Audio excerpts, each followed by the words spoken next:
Welcome, everybody, to the CFF List Waiver Watch Draft. I'm Jay Mill. As usual, I've got my partner, Willie B, with us. This week, we've got my son, D. Mills, Dorian Miller, and the gridiron scholar himself, the godfather of CFF, John Laub. Welcome, everybody. How's everybody doing after a raucous week one of college fantasy football? Can't wait to get started. We'll see here in just a second. Jay Mill kind of took us by surprise with his week one that he had, but we know that won't last throughout the season. But ready to have one of our best seasons yet. Yeah, I agree. And I don't think it was a surprise. I'm scrolling down now to look at last year's results. Yes, okay. So it looks like last year. Oh, you've erased. All right. Well, I think I did pretty good. It's still there. It's a little lower. All right. Well, we won't worry about that now. We'll get into that later. But yeah, Dorian and John, how'd you enjoy week one? Before we jump into the week one waiver watch results, what stood out to you first, Dorian, and then we'll go John. For me, I think the biggest takeaway was just watching Miami and Cam Ward. I think they're the same way I felt about Washington last year is kind of how I feel about them.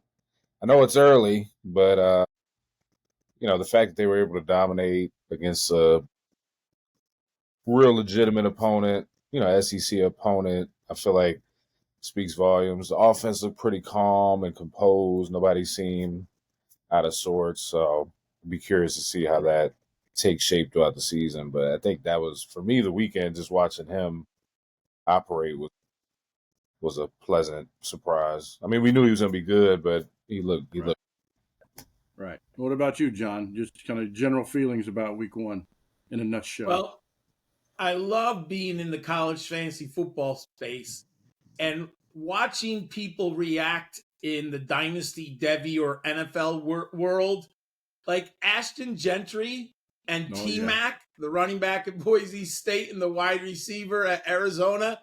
It's amazing people are shocked by their performance. Now, I didn't expect record-breaking 6 touchdowns, 300 yards. But we've known for, a year and a half how great these two young men are. Legitimate NFL future stars. And to watch that reaction, it's just amazing. Like, I'm like, oh, you've never even heard of these people? Like, they're so good. And, like, I see people are talking about T-Mac. Top 10 player. He's going to, I'm like, we've been telling you that for over a year now. And Ashton Gentry, hey, I'm always a little concerned about G5 because we know the hurdle is greater to the NFL. But man, if he keeps this up, he's definitely going to go in the second round. And he has a 200-pound threshold, and he's so dynamic in space. He's got NFL traits written all over him. We just have to wait for athletic. Like, how athletic is he actually compared to other NFL players? Right. Yeah, and he hasn't really had any injury issues either. So, knock on wood. And I forget the guy's name, but it looks like they've got him a player that can give him a little relief so they don't have to overuse him this year also. They've got a new freshman there that looks like will give him a breather here and there so he won't get too banged up before his NFL journey. I'll also say one other guy. There was a lot of discussion about Miller Moss. I dropped him a little bit, but I still had him in my top 25, I think. He took a beating last night. He showed me physical toughness, showed me mental aptitude. And I don't like to use hyperbole, but I thought that 2-minute drill, that was masterful. It was slow. It was methodical like Tom Brady and Joe Montana. Just get me 5 yards, get me 6 yards, move the chains, get the first down, stop the clock, throw it out of bounds, call a time. I mean, it was just a beautiful 2-minute drill. And LSU, there were some hits. He stood in the pocket. And there was one time, I think he had 1,200 pounds of men on top of him. And I watched to see his reaction. And you know what? He took it like Eli Manning. He just got up, went in the huddle, and called the next play. I mean, he was physical and mentally tough last night. And I'm sorry, people talked about his arm strength. It's more than good enough for college football. He threw it into some tight windows. We know LSU has secondary members, and he threw some nice deep balls. And they're loaded at wide receiver, the Trojans. Oh yeah, yeah. They've got about 8 guys they can throw out there for sure. And they're big, they're fast, they have all different like skill sets. It's really amazing. Yeah, and I was going to say in regard to that 2-minute drive, like there's probably not a better offensive system you would want, than Riley's system to get you down the field the way they did, just kind of dinking and dunking it all the way down. And it's sometimes the thing that can frustrate you in fantasy, because we've always talked about you can never predict who's going to be wide receiver 1 in a Riley offense, but in real life it was the absolute perfect offense because nobody knows where the ball's going ever in that system. I heard Charlie Weiss and Tom Brady say this years ago. Yeah. You remember the game-winning drive against the St. Louis Rams in the Super Bowl? Yeah. Where Brady just talked about, hey, get 5 yards, get 8 yards. And that kind of wears on the defense because the mentality switches. In the beginning, the defense has the advantage because they just got to stop them to win the game. But once you start getting 20, 25, 30 yards, then the defense begins to worry, are we going to lose this game? And I thought USC did it masterful last night. Yeah, it's pretty awesome. So, but now, we're recording on Monday. We've got one more game tonight, which will finish us off. I'm still not sure how Florida State stayed at number 10 after losing in week 1, but that seems a little unfair to some teams. But we'll see how that goes tonight. But let's do a quick recap. We did have the waiver watch picks last week with Tommy Harvey and Luke Probasco. We didn't record that one, but we still posted our picks for everybody to get some good options here. And for the most part, I think we did our job. Luke and Tommy both scored in the 70s. As you can see on the screen, all 4 of us, Willie, myself, Luke, and Tommy, picked excellent quarterbacks with Hoover, Taylon Green, and myself with Blake Shapen with 32 points. Willie B, took the freshman with Raiola. I think he's just going to get better, but he had 17, which wasn't the worst you could have done. We did have a ton of players at the quarterback position score over 30. I think the number was like 22 quarterbacks scored in the 30s. And I was going to add one final note on just the week in general. I don't know that I've seen such a big week from the total number of players that we have as we did this week. We had, like 30 running backs and receivers score over 25. And like I said, 20 or 25 quarterbacks score over 30. There were even 15 or 20 tight ends that scored over 18 points or something like that. So just overall, I don't think we can expect this week in and week out. I think you had more matchups in week 1 with teams playing FCS teams. So you had a lot of guys that might have had the biggest week they're going to have all year this week. So you do have to be careful of that. That's what we're here to help you try to sort through, is who was a fake, who was the real deal. But there was no shortage of quarterbacks, and we gave you 3 really good ones. And Raiola, I think, is only going to get better, which was Willie B's pick. We did collectively struggle a little bit at running back. That seemed to be the hardest position. We got quite a few guys in the red here, which denotes a not so good performance. But Luke had Jam Miller. He turned out 11, which, again, we're looking for 15 from the running backs and receivers. We're looking for 20 from the quarterbacks. We're looking for 10 from your tight end, kind of at a minimum. But other than that, I had Ragsdale from North Texas, who does seem to be the clear-cut running back one there. Could also be another good option for this week. It'll be interesting to see if anybody snags him for the week 2 waiver watch. But then going to receiver, I had Ja'Cory Brooks and Ty Felton. Felton, I'm probably the most proud of. We had him very high on our preseason list. We just felt like with the guys that left, Felton and Prater, to be honest, both showed enough last year at Maryland to prove that they were a clear wide receiver 1 and 2 in that system. We just didn't know who the quarterback was going to be. But unlike some other teams where you don't know who the starter at quarterback is going to be, we weren't worried about the quality of quarterback there. So we felt like Felton would be a good pickup. He certainly showed week 1 he's going to be the number 1 guy with 38.7 points. Sibley was a guy that's been going under the radar at Liberty. Tommy had him with 21.9. but Willie B stole the show, grabbing Nick Nash, who everybody slept on. He's kind of had an up and down college career. We know him in the fantasy world from some big games over the last 2 or 3 years, but he came out on fire with 44 points. Then you've got also the return of Ollie Jennings. Willie B had Ollie Jennings, who got 17. So good to see a healthy Ollie Jennings, who we all were curious last year. Could he make the transition from Old Dominion to the Power Four with Virginia Tech? And I wouldn't be surprised if he gets better and better as the year goes along, now that he's finally healthy. And then Quavez Humphreys, who Luke Probasco promised us would be a name we all would know by the end of the season. The G5 Hive guys had a great series this offseason with the local beat writers from a lot of the G5 schools, and the Sam Houston beat writers tipped them off to the fact that Quavez Humphreys was the guy that last year would have been wide receiver 1 instead of Noah Smith, but he ended up being hurt all season long, which is why they relied on Smith. So him coming out and getting 18.3 in week 1 certainly showed the beat writer from Sam Houston and Luke and the guys from the G5 Hive knew exactly what they were talking about. Don't know yet if that's going to lower Noah Smith's stock, but keep an eye on that. And certainly he was owned by 1% of the teams last week. So, Quavez Humphreys is a name to keep an eye on, in the weeks moving forward, because, he was the guy tearing it up this spring and even during fall camp for Sam Houston. Lastly, at tight end, who a lot of people had top 10, top 15 in the preseason, didn't disappoint with 9.3. Unfortunately for Tommy, Gillenborg from Wyoming didn't suit up. Looks like that was an injury.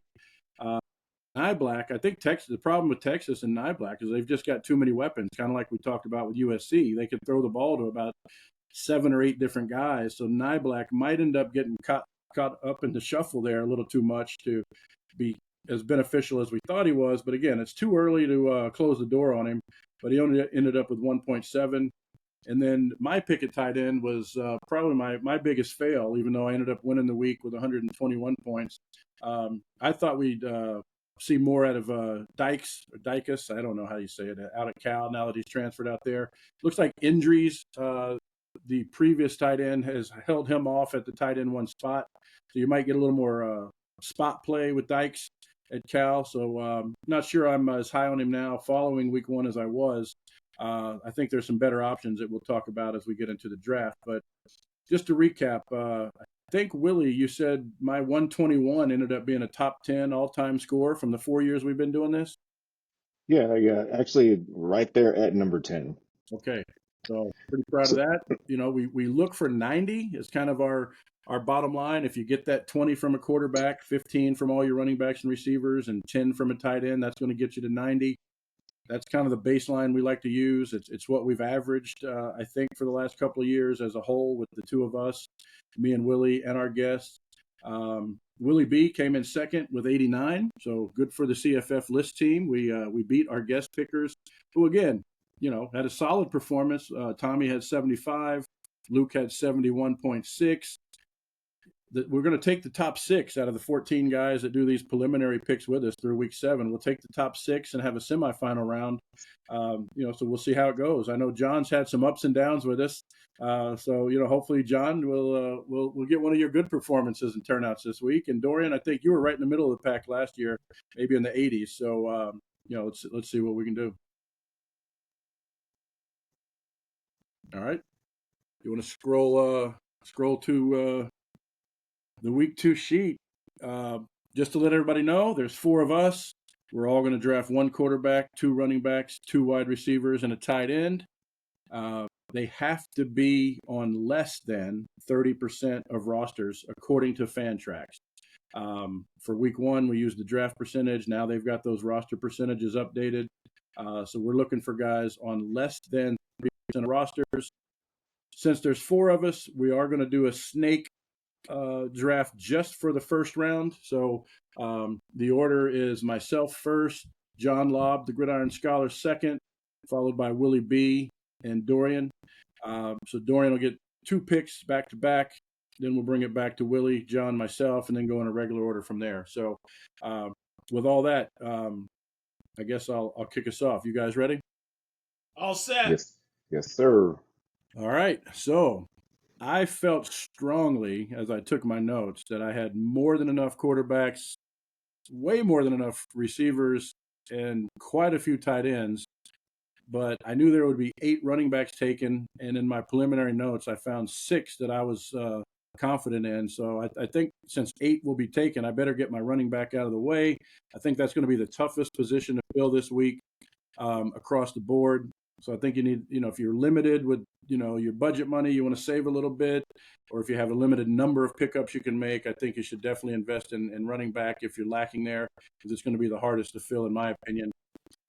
There's a player I like that stood out quite a bit to me against a quality opponent in Virginia Tech, and that was Cedric Alexander from Vanderbilt.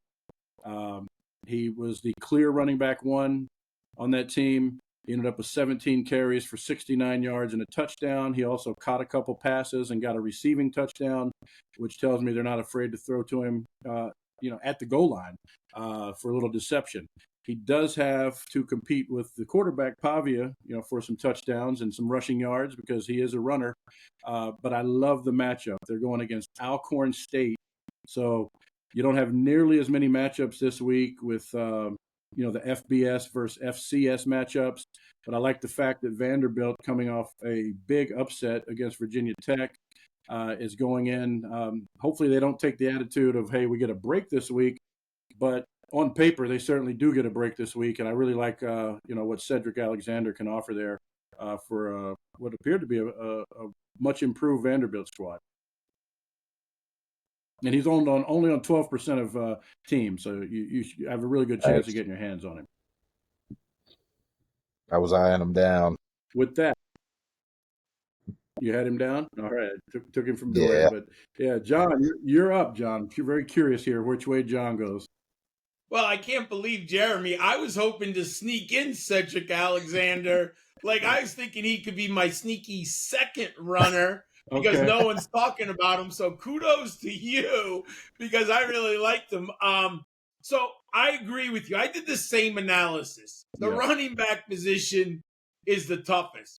Now, there are 2 that I like right here.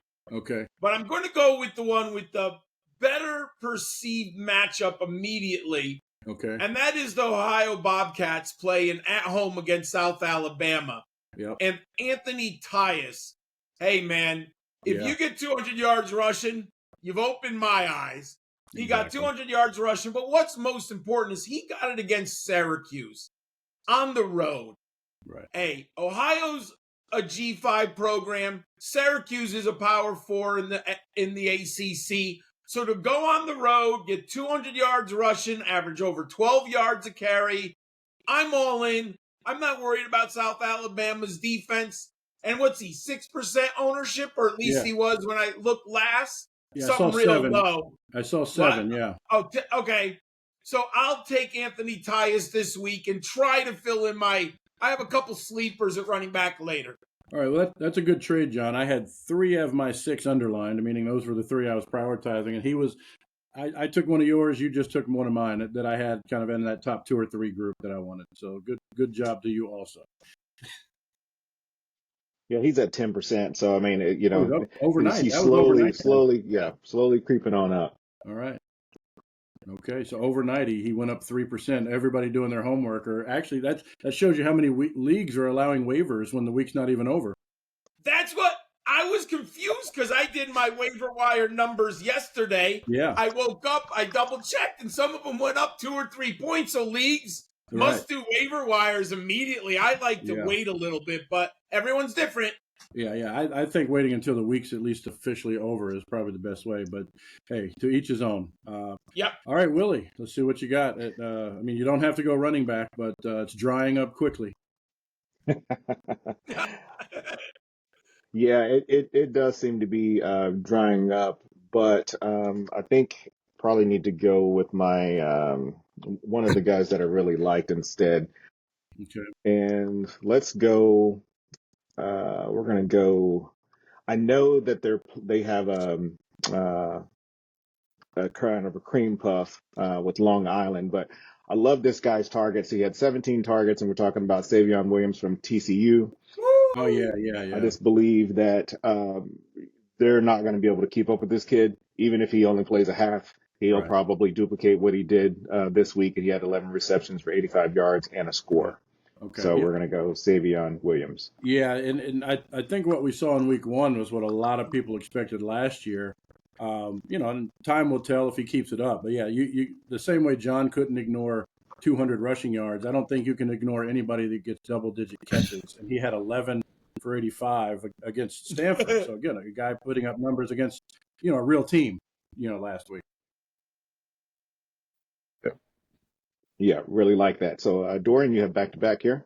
Yeah, Dorian, let's go. You Right. get the back to back. Yeah, I know you guys. I thought Tracy was going to make it three in a row with the running backs, but I think I got to go ahead and make sure I snag mine up. I'm going to go with Desmond Reed from Pitt. It's funny, Okay. actually. I actually picked him up in our best ball league, and I kind of Yeah.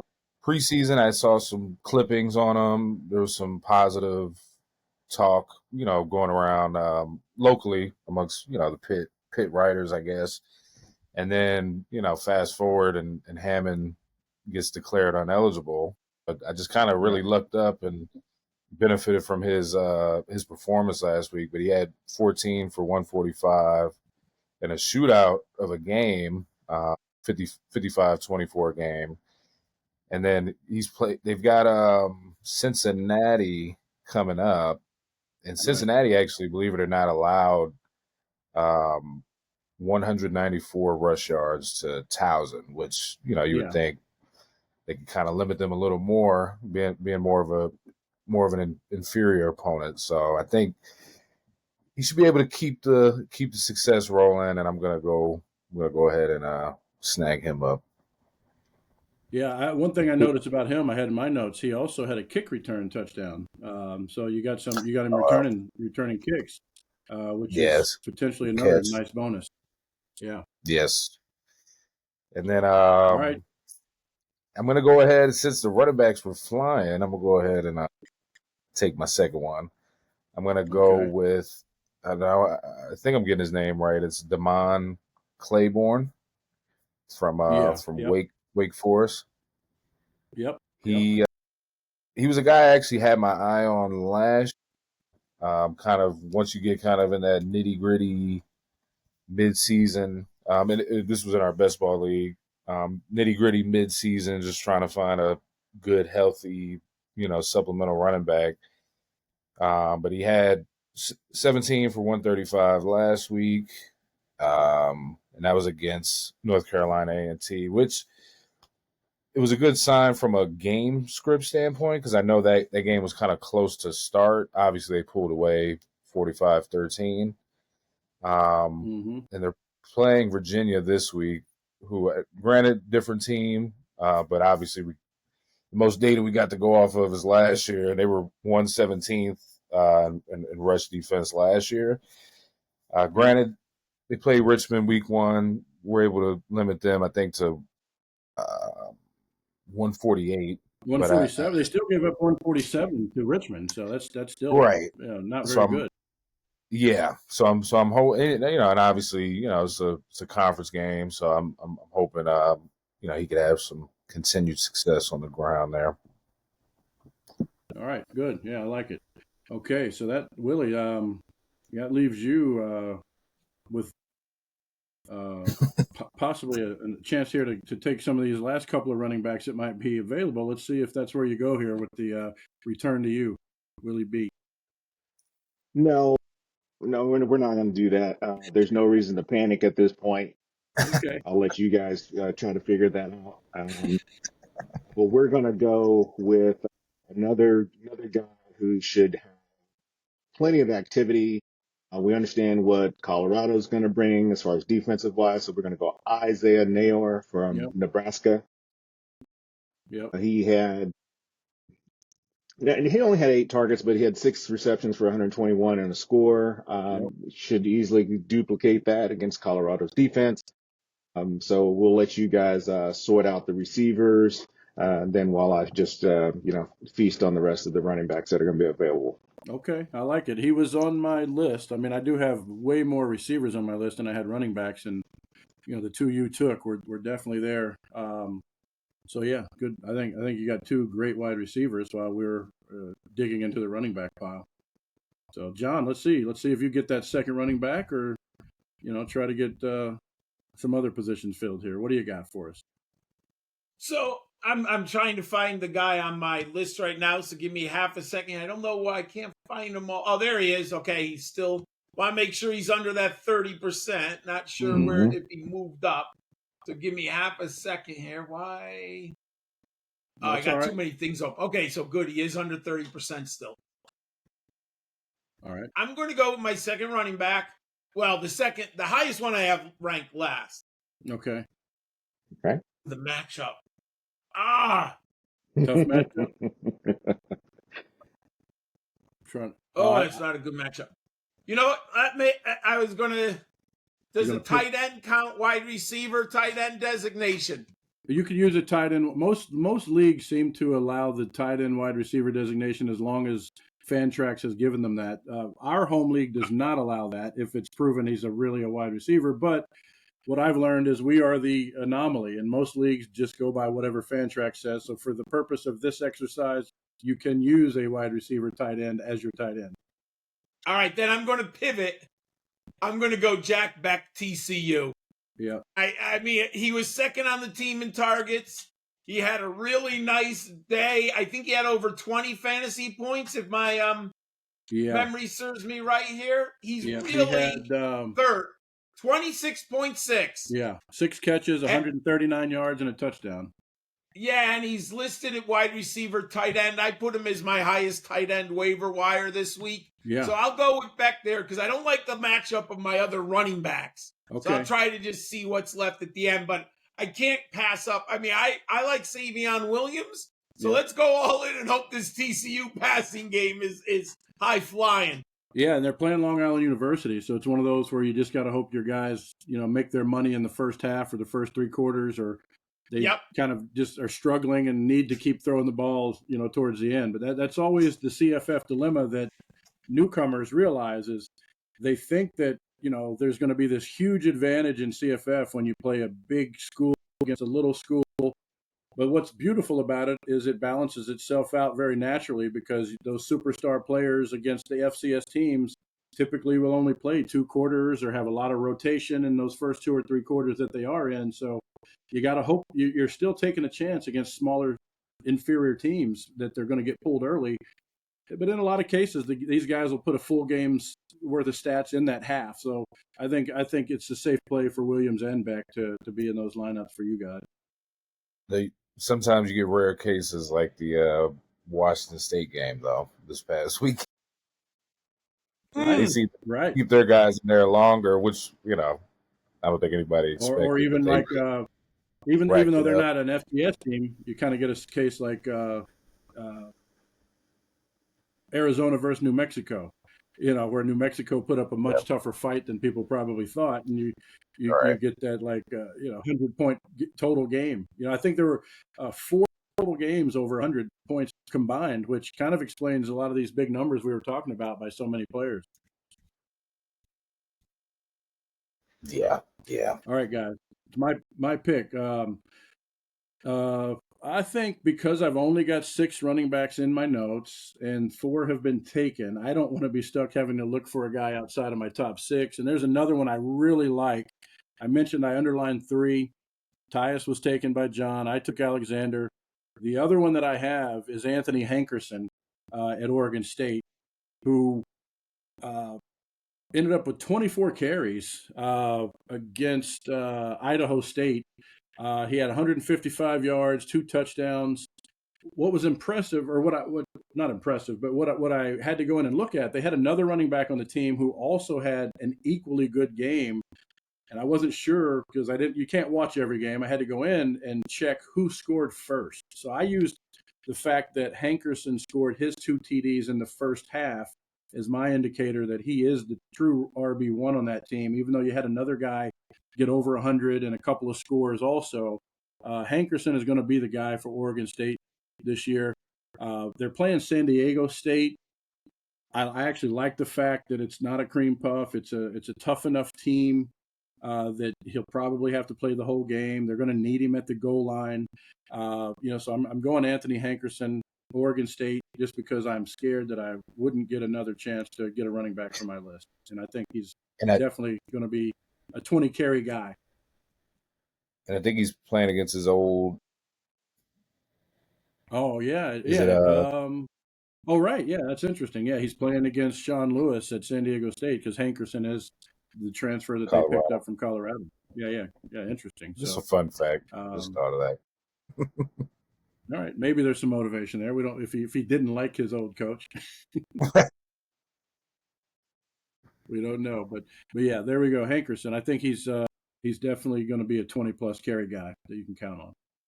John, it's coming back to you. I don't get 2 picks here because there's only 4 of us, so we only do the snake once. So we're coming back to you, John.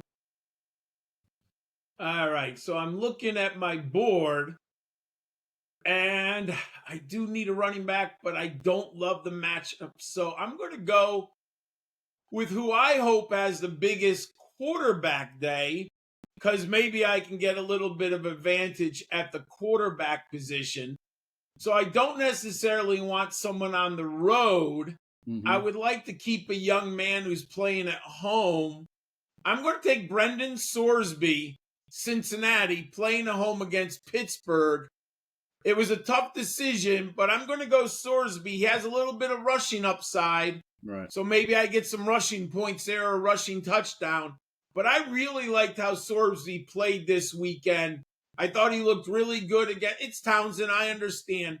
But I've got Sorsby on a lot of best ball teams because he was dirt cheap late. So I'll take Sorsby this week for my quarterback. Okay, nice. And yeah, that's a good one. That's a position I think there are quite a few options. But I think you've got one of the better ones there. Good job. And he's 26% rostered, so we'll see. Does that count? No, it counts. Yeah, it counts for sure. It's under 30. I'm just saying that he may be in deep leagues or some of these leagues with really big rosters, which seems to be the new way to go. He might be a little tougher. We'll see what the percentage is on the other guys we throw out here. But yeah, if you can get him, he's definitely worth having for sure. All right, Willie B. I think you've exhausted the wide receivers on your list or in your slots here. So let's see what you got at the other positions. Yeah, I like what John did there. I actually did think about Swordsby. I do have him in a couple of leagues. Don't want to panic here and overthink the quarterback situation. I think I do like this matchup just a little bit better. And we're going to go, let's see, let me make sure. Yeah, we're going to give this a go. We're going to go with, let's see, make sure who did they match up with. Yeah, they played Boise. They played well. We're going to go J.C. French from Georgia Southern. Ooh. Yeah. Has a little bit better. Had 50 attempts. I don't foresee that has to happen this week when they go to Nevada. But if he has to do it, I like our chances here. And he put up 32 points. I mean, that's nothing. That's nothing to laugh at. Right. That was one of the bigger shootouts of the week too. And it's not that's one of those that I don't think is a fluke. We talked about which players are going to be around, which players might have peaked in week 1. This is the 3rd year that they've been running that pass heavy offense at Georgia Southern. So yeah, French is somebody to get your hands on if you got a shot, and he's only rostered as of last night on 7% of teams. So if you can't get Sorsby, French is a guy who's rostered on under 10% that maybe will be able to help you. And I don't think there's a whole lot to fear in the Nevada defense. No, I have him at 8% now, but I also like the fact that he had 16 rushing attempts. So yeah, you kind of get that dual threat action. Yeah. Right. So you get that, and I think Nevada has a little weaker defense than what Boise showed. So I would guess so. I think you're right. All right, Dorian, Which way you going to go? I'm debating on going receiver or quarterback here. I probably think I'm gonna go. I think I'm gonna go receiver. Really, I've always since Loxley has been in Maryland. I've really loved what he's done. Mm. You know, Right.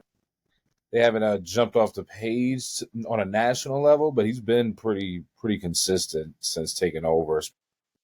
You know, for a program that's gone through its ups and downs, and it seems like Yep. he's got the offense on the right page. They started off 50-7 win over UConn. I'm going to go ahead and snag up Ty Felton. He's coming off a Ooh. seven Okay. I was seven hoping to get him. yeah, multiple TDs, 2 TDs, 7 catches, 178 yards, 10% rostered. Uh, they are Yep. playing Michigan Michigan State, State. who Yeah. a lot of question marks there. I really like that matchup. I think those are two. If you look at the Big Ten right now, those are two level teams. I think it's kind of a good. It's going to help kind of shape their season. So I think it's going to be a really fun, competitive game. I think Maryland proved that even if they're going to be struggling, like they're going to be able to throw the ball, and they will throw the ball. So you're really kind of it's a fail safe kind of option because you're getting a offense that's gonna take its chances. So I'm gonna go ahead and go with Ty Felton there. Okay. Yep. And I was thinking I had more time because I thought we were going to snake back, but yeah, now it goes to me because we're not snaking anymore. So 2 quarterbacks gone, 2 slots to fill. So I think I will wait at quarterback because, like I said, I've got quite a few left on the list. I think I'm going to end up leaning receiver here. There is a guy that I thought stood out for Mississippi State this week. So I'm going to go with Kevin Coleman as my first wide receiver off the board because I really liked what I saw out of that Mississippi State offense and the fact that they picked up that Levy system so quickly down there in the SEC. And, they've got their FCS matchup this week.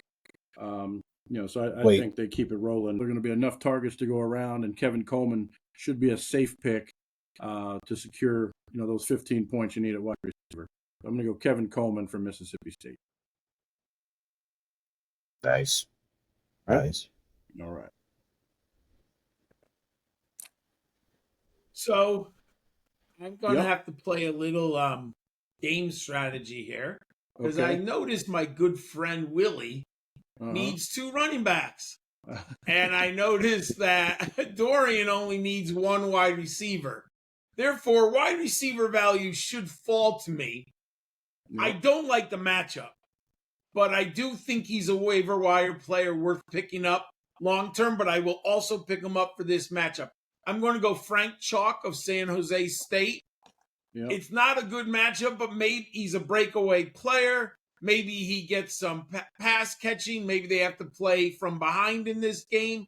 So even though the matchup isn't amazing, I will take one of the remaining backs that I like. I'll take Frank Chalk of San Jose State. Gotcha. Yeah, I looked at that. That's good. Yep. That's good because that's not who you wanted, Willie? That's correct. I mean, I did have him on.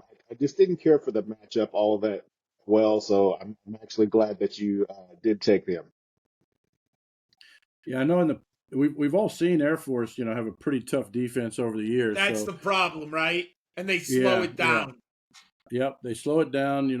With their option offense, you don't get as many carries, and they've just been really tough on defense the last couple of years. So, yeah, he was one of my 6 that I would have taken if I had to. But if there's anybody that just to support John here, if there's anybody that can know how to attack it, it could be Navy's old head coach, who's now at San Jose State. Oh, You're right. Oh, interesting. There Okay. you Oh, go. good. Nice little dig deep there, That's a Dorian. good little nugget. I like that So insight, Dorian. just to Yeah. balance it out there, but I There definitely you go. it kind of kept me away from snagging them up, but I just kind of thought of that. So it'll Yeah. be I interesting don't. to see. I don't think it's a dangerous pick. Like I said, he was one of the 6 I would have taken if he fell to me or I had to take him this week. So yeah, I wouldn't be so scared of the Air Force defense yet. Good job there, John. Even though Willie's got 2 others who we'll find out with his last 2 picks, I'm sure. So Willie, it's you. You don't have to take a running back here, which No, you're very no. experienced in this draft. You know when everybody else is taking a position, you can wait. So who is your tight end going to be? Yeah, that's the John obviously took my number one choice and Beck. That's for Mm-hmm. sure. I do Yeah. expect, man, this is tough. But we're gonna go. I like what I saw from the offense. We're gonna go Bauer Sharp from Oklahoma. That's who I wanted. Yeah, they have Houston. Houston, position wise, they're number one. I guess we're assuming against the tight ends, but I like what we saw from Arnold, kind of the accuracy that you want. I think that Oklahoma is going to get plenty of opportunities, and Bauer should be, at worst, he should be able to duplicate what he did week one. Yeah, and I know a lot of people didn't know how it was going to pan out at tight end for Oklahoma. It seems to always be the case. They had Jake Roberts transfer in.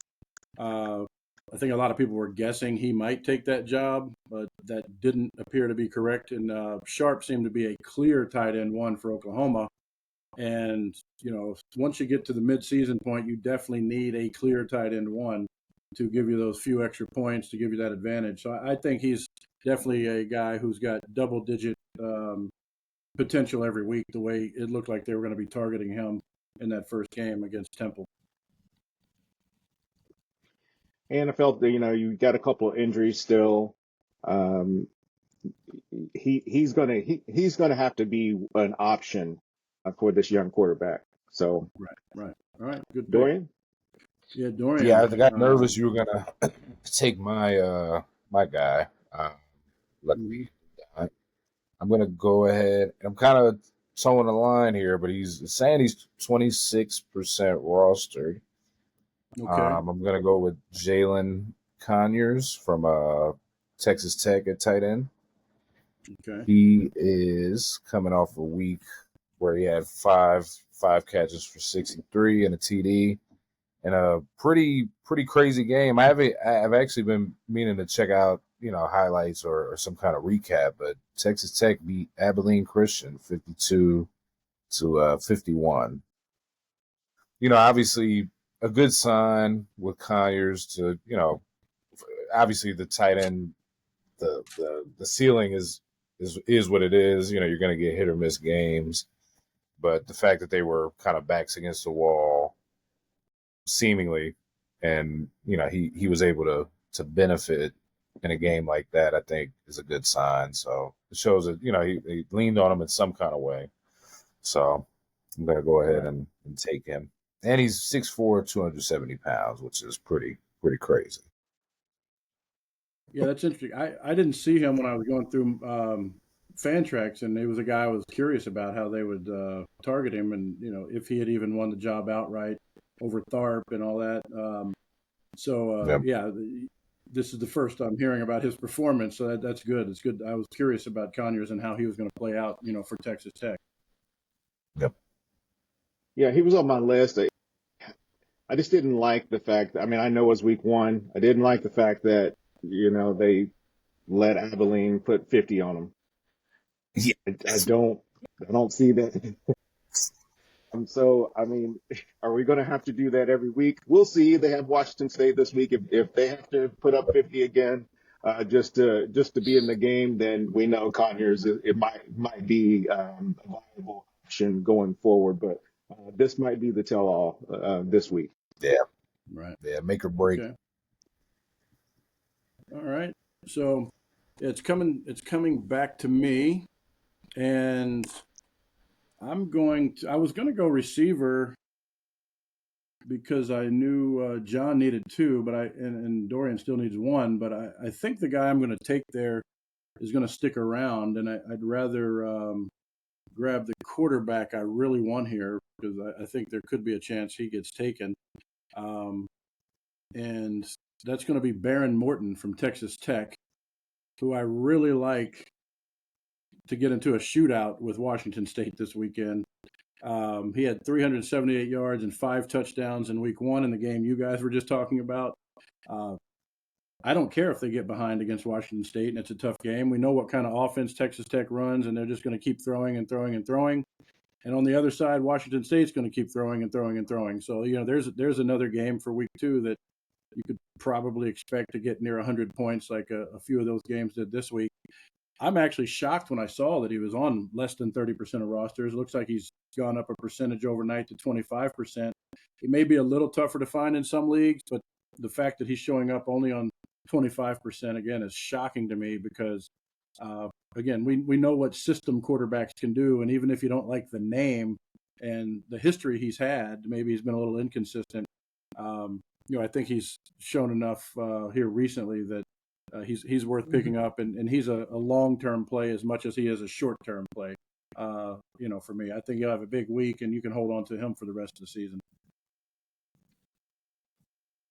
So, all right. So I debated between Morton and Sorsby, and the only reason I think they're so even. If I had 100 teams, it'd be 51-49.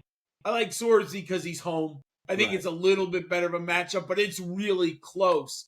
So I did get a little lucky. I have 4 receivers left on the board who I like. So I feel good about this. Now the question is, Dorian's pretty insightful. So I got to hope I pick the one that he likes right here. But I'm going to take one, and dare I say this? I can't believe I'm going to say it, but I'm going to say it. Drew Allard looked better. Penn State looked better. He threw some nice balls. I liked his body language. I liked that he took more of a leadership role in the offense. I thought he showed some toughness. I'm going to go with the receiver. And we haven't had a receiver in Penn State in 3 years? Yeah. They have been really good at producing receivers. But if you didn't notice, Harrison Wallace had a really nice game. I think he had 9 targets with 5 receptions for 100 yards. I think he scored twice, but I know he at least scored once. So I'm going to take Harrison Wallace at Penn State. And what's he, 10% ownership, I think? Yep. Right? So I'm going to take Harrison Wallace here and hope they found their guy. And I did a little research. It seems like the coaching staff and everyone, he is going to be the guy in the passing game with Ty Warren. And, of course, the running backs. But I'll go with Wallace here. Okay, nice.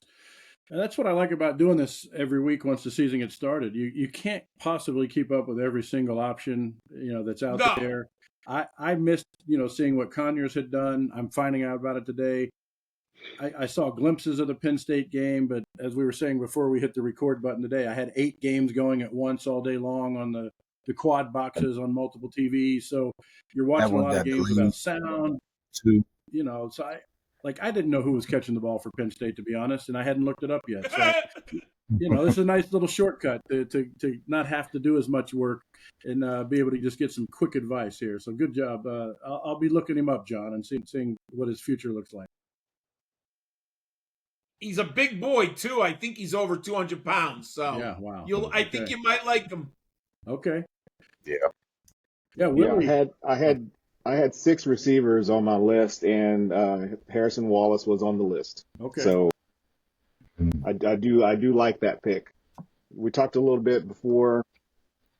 Here's one of my running backs that I felt I definitely could wait on. Okay. I like the matchup that they have. Looks like they have San Diego, if I'm not mistaken. And this is going to be Tyree Walker from Wisconsin. Tyree is 12% rostered. He had 15 carries for 66 and a touch. I do believe that he could find the end zone at least twice. Hopefully we can still have these double-digit carries. but I do like what Tyree showed week Yeah, one. probably even better. San Diego State. It's not even. I mean, it's South Dakota State, not San Diego South, State. Yeah. okay. Well, I just saw the SD. Yeah. I've got the guy going against San Diego State with Hankerson, but Gotcha. yeah, that could be even better for you. I mean, I know they've traditionally been a tough FCS team, but um, yeah, I think that's still a great matchup, for Walker. And yeah, he came out and ran the ball first. It wasn't Malusi. Walker got the first carries. I think he had the most carries. So yeah, that's somebody, that should have caught a lot of people's attention. The fact that he got as many carries as he did in a situation where you weren't clear how they were going to be splitting the load there in Wisconsin. So now you could take your And second running back here, Willie, but we'll make you wait no, because I mean I can do it now if you guys need extra time. I'm prepared. So yeah, that's up to Dorian. it's Dorian, it is what it do you is. want Willie to take his second running back now and be done, or let's stick to the order? Let's stick to the order. Dorian, you don't have to take a quarterback, obviously. So who do you got at receiver if that's the way you want to go now? Yeah, I'm going to go with the Wily vet from Arkansas State, Corey Rucker, Aha. who seemed to have he had a kind of a resurrection year after spending some time at South Carolina last season. He's coming off a 9-catch, 179-yard game, throwing a touchdown, and also I think what's even more interesting is Arkansas State. Out of all the teams that have played so far, because obviously it's Monday, they rank 5th in pass attempts. Yeah, pass attempts per game, technically, because I know there's some teams that have a couple games, but I think that's a good sign for obviously for fantasy owners. Just volume there, and then they're playing Tulsa, which I think should be an evenly matched game. Not 100% sure how they played last week, but we can check that real quick. But yeah, I just have faith in them. I have faith in them, and it's a name that I think the community is pretty familiar with. Just hope he doesn't let you down, but I think it's a good snag. Okay. Yep. I No, like it. definitely. I mean, those 13 targets, that's nothing to sneeze at. So yeah, definitely worth noting for him for sure. Yep. Yeah, he was on my 1, 2, 3, 4, 5, 6, 7. I had 9 receivers. Oh, He was wait. one of my I think you 9. muted. That was my guy I was hoping to get. So that was a nice pick. Yeah.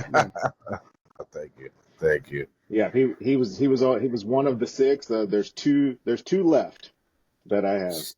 I feel like I'm gonna. Wow. Jeremy and I each need. No, Yeah. everybody's I'm gonna go out on right a limb. headspace. Right. I would have taken him too if I had to. The only person in the playing that I think might not like your pick, for some reason, it just stands out to me that Jared Palmgren has always disliked Rucker and felt he was a disappointment. But maybe he'll prove Jared wrong this year. Or at least for 1 week he did.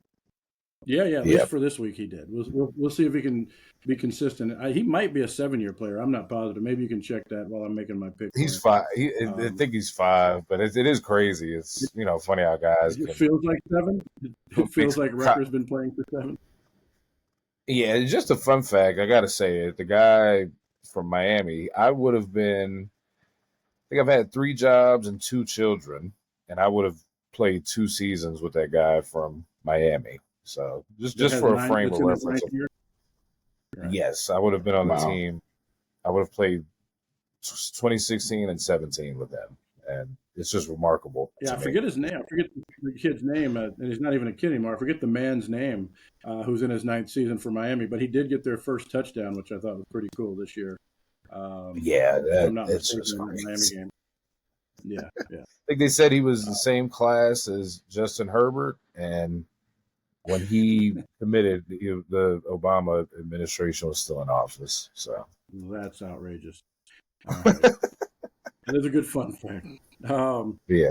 All right, I'm gonna make, since I don't have to take a tight end. You guys all have yours. I'll take that last. I'll throw in my wide receiver here and see if he was on John's radar at all. It's going to be Giles Jackson from Washington. I love the fact that he had 10 catches. He didn't have a touchdown, but I think that's coming this week against Eastern Michigan. He was definitely the most targeted guy on the team. Love the fact that he had the 10 catches and the 98 yards. I expect him to be targeted even more this week, or just as much, I should say, maybe not even more. But I like that matchup against Eastern Michigan.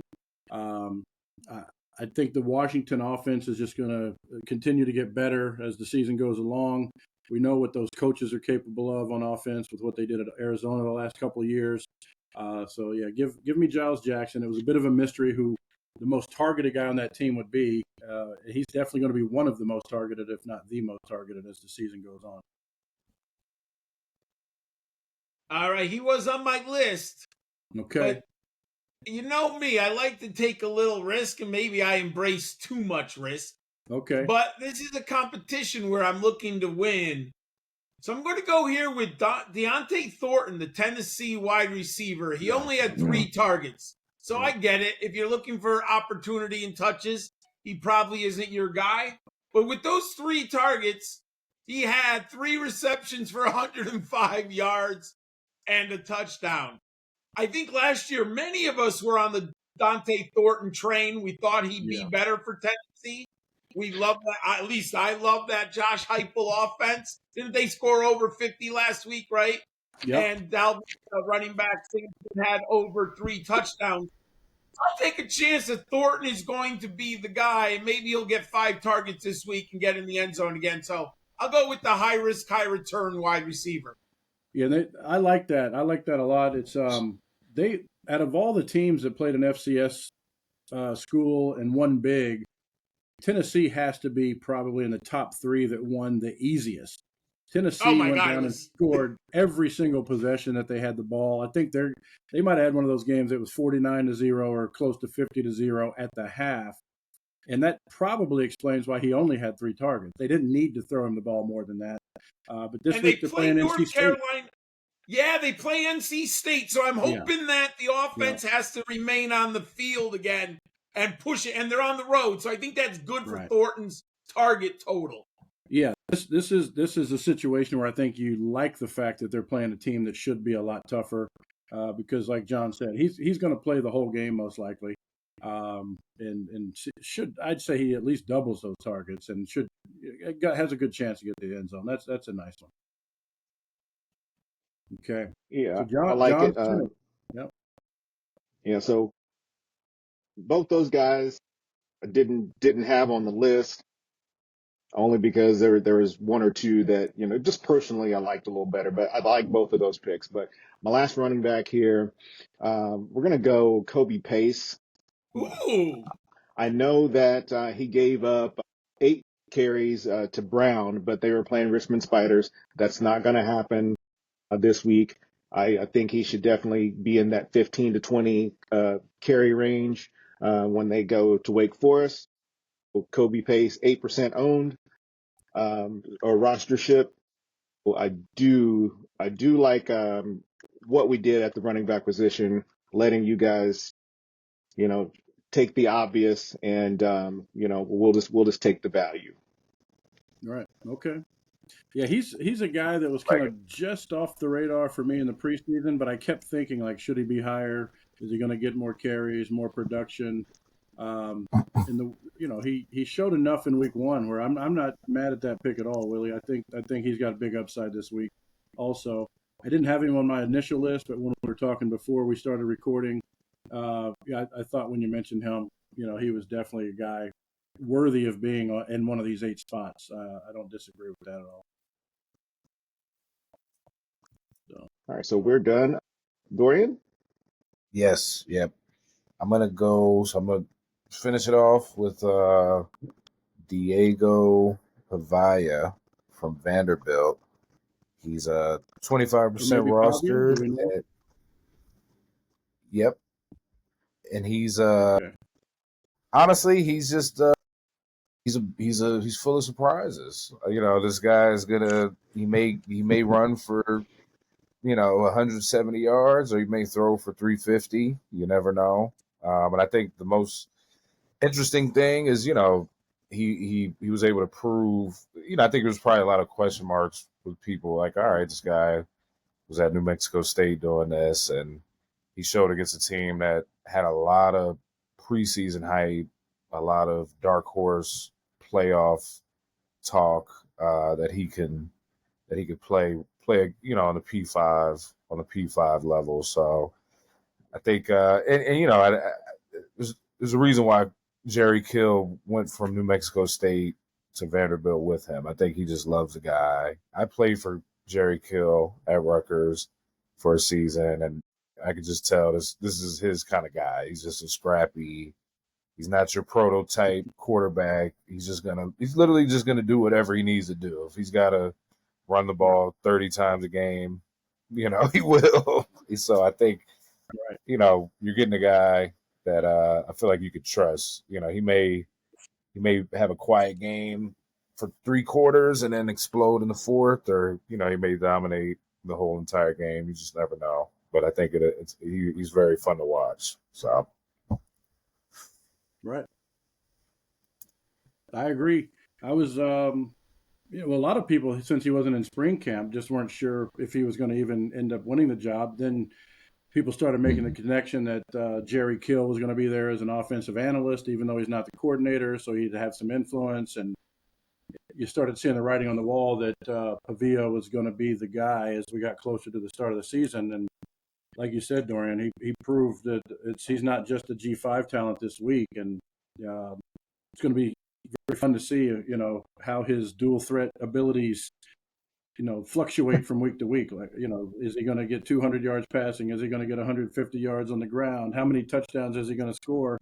And this week he's playing Akron, along with my running back that I took, Cedric Alexander. So I'm just hoping he doesn't steal touchdowns from my guy. Or Alcorn State. I mean, I'm sorry. Who did I say? Mm-hmm. Akron. Yeah, no, it's fine. I meant Alcorn State. Yeah. Gotcha. Okay. And last year he almost had 1,000 rush yards and 3,000 passing. So I think, right. We'll see how that unfolds. Right. Well, I'll finish us off here, guys. And I did have a deep list of tight ends, but you guys took the two, where John and Willie took the two that were at the top of my list. Dorian took a surprise pick that wasn't. And now that I'm revisiting, I'm not as confident in all the rest of the guys, even though I have 4 remaining at tight end. So I'm having a tough decision here. The one I would have loved to take is on a bye week in week 2, which makes no sense. Why is Purdue taking a bye week? I want Claire, but he's not playing. Yeah, so I'm up there. I'll tell you the 4 I'm debating, because then that'll segue into kind of everybody's remaining players. I'm debating between Kenny Fletcher. He's going against Akron. We've got Arroyo from Miami going against Florida A&M. Weber, who Dorian and I talked about in the preseason, he's a highly targeted tight end that was drastically overlooked in the preseason from Charlotte, who ended up with 6 catches in week 1 versus JMU, but he's playing North Carolina. And then I've got Bartholomew, who's kind of risen from the dead at Pittsburgh. Maybe he'll finally live up to his potential this year. He had 5 for 66 versus Kent State. So I'm going to say I don't like the Weber versus UNC matchup as much. It's down to Arroyo from Miami versus Florida A&M. He had a huge yards per catch with 4 catches for 89. So I think I'm going to lean that way. I'm going to go Elijah Arroyo from Miami going against Florida A&M. Just give me that easy matchup, or the lightweight matchup for Miami. They're going to keep it rolling. Hopefully he gets enough in the first half or the first 3 quarters to satisfy my tight end needs. I loved his yards per catch, over 22 yards a catch for a tight end. So I think he can at least get me double digits, even if he doesn't get in the end zone. But Bartholomew from Pittsburgh isn't a bad second option. I would have taken him next if I had room going against Cincinnati. So with that, let's go around the block here one time. who wants to jump in with maybe just two or three of their leftover players from their list that people should still keep an eye on, just in case some of the guys from our list aren't available. They can dig a little deeper with some other guys. I can give you two guys who I am very interested in. Go ahead. Yep. All right. Ethan Vasco, the quarterback of Coastal Carolina. Yep. I thought he played very well. Coastal Carolina's in the Sun Belt. You can clearly do worse than a Sun Belt quarterback in the defensively challenged conference. Right. So I think Vasco is very interesting. I like him. And then one guy, I mean, it's a tough offense to bank on, but he's by far their best receiver, and we saw it last year with Isaiah Williams. Illinois wide receiver Pat Bryant. I think he had 5 targets, but he scored twice. He caught all 5 targets. I know the Illini and a Brett Bielema offense is kind of tough to believe in, but if Pat Bryant's going to be their target hog, I think he's worth having, especially in some of our deeper leagues. Right. An interesting note on him for those who pay attention to the Kings Classic. We had a funny behind-the-scenes dialogue. And I think Dwight dropped Pat Bryant right before the week kicked off, and it gave me 15 notifications that he had been dropped on Fantrack. So I was like, okay, wow, clearly he's been dropped by Dwight, because I got 15 notices that it happened. So we had a few memes and GIFs going around in the chat about, Dwight being so adamant about dropping him. And then it turned out he had the best week of any Illinois receiver. So he's got a little regret possibly for dropping him. He had a better season than I think the guys Dwight might have had in his lineup in the Kings Classic, which, looks like we're going to go 1-1. John, you might have a tough start there if I'm not mistaken. Oh, yeah. It's all right. We're not worried. It's early. We know John has the ability to bounce back and do exactly what we're doing here and find those waiver gems. So I've seen him start off poorly and pick it up with the waiver pieces. So you got the right guy here for your waiver advice. Dorian, you got anybody else left that you had that you might throw out there, one or two? Yeah, I think I stayed away from these guys because they're playing Notre Dame, who, I think we all saw their defense is, pretty outstanding. But the Northern Illinois quarterback, Ethan Hampton, he had 5 TDs last week against, I believe, Western Illinois. And Trayvon Rudolph, who I think he was he showed up on this show a few times last year, if I'm not mistaken. I think those are guys to keep an eye out for once you get into MAC play, and they kind of get through some of those. Like, they're worth picking up now if you need some bona fide starters to kind of fill out some depth, and then I think they got a chance to shine once they get into the conference play. So don't be afraid of the Northern Illinois guys, even though they're playing a top 5 defense this week. Right, they will be playing from behind, which is when you kind of want a quarterback and a receiver in some situations too. So yeah, Willie, who you got a couple extra nuggets for us? Yeah, I just got a couple guys that are just a kind of if you have the room, it's kind of like a stash. First is going to be the freshman from Iowa, Reese Vander Zee. I like what he put up, but one to look in, like we're talking about these week 2 buys. Luke Wysong from New Mexico. He had 18 targets, 14 receptions for 224 yards and a touchdown. They have a bye, then they go to Auburn. So it's going to take him a little bit of time, but I'm really interested to see what his volume is going to be in the next 2 to 3 weeks. Yeah, that stat line is from his 2 weeks. He had a week 0 game, but he's been pretty exceptional in 2 weeks of play there for New Mexico. He is the clear number 1 on a team that now has a much improved quarterback with Devin Dampier. So again, we didn't think much about New Mexico last year, but they seem to have some offensive weapons.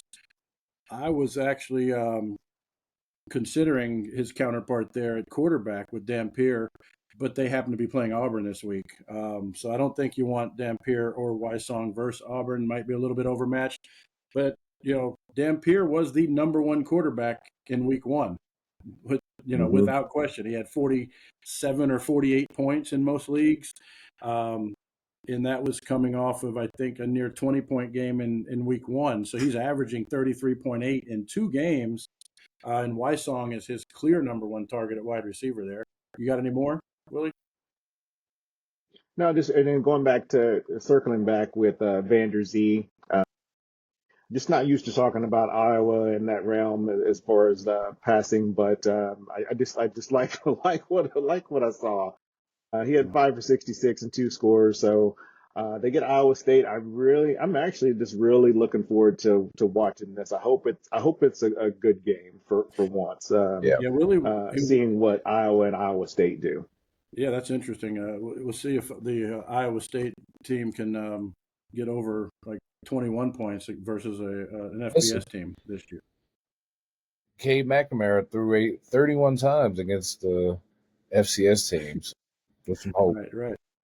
We'll see. Well, my last player I'll mention because I felt like I was he's owned or rostered in 1% of leagues, and I think I'm the 1%. I'm that guy that he was my guy in the offseason, and I could get in the 20th or 25th or even 30th round of every league.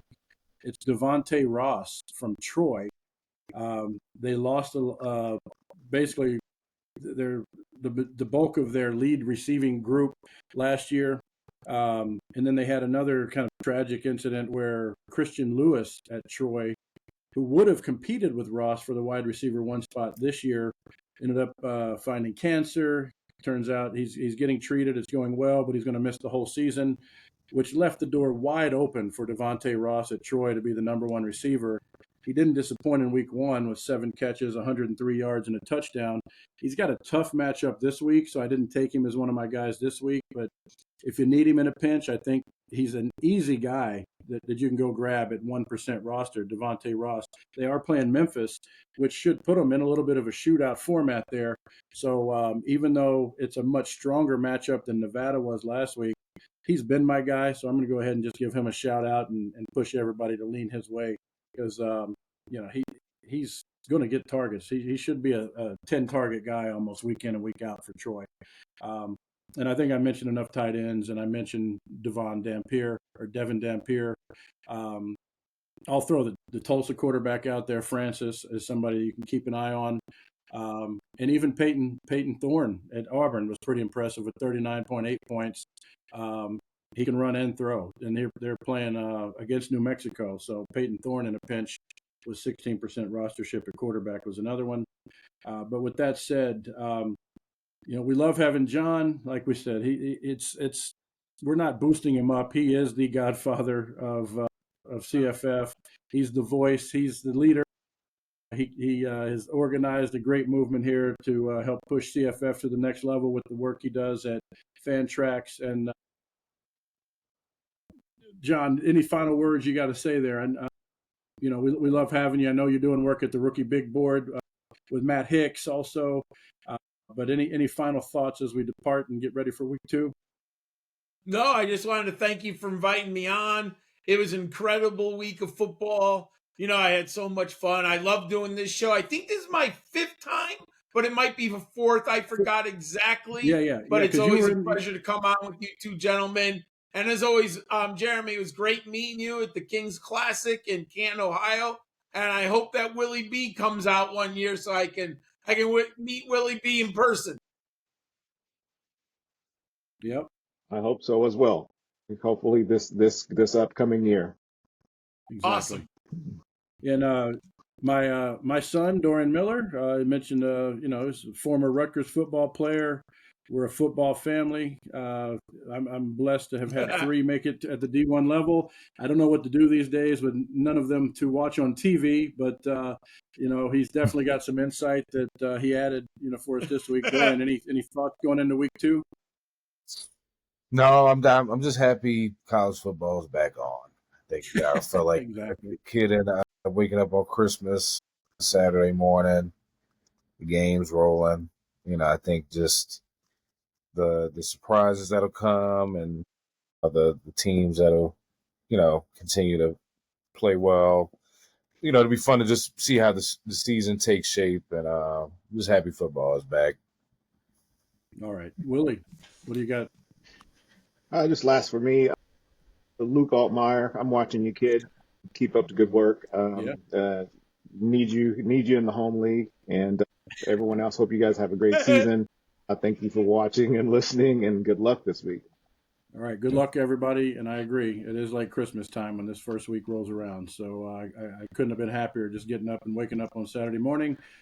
We'll see you guys next week. Good luck to everybody, and thanks for joining us. Adios. Adios.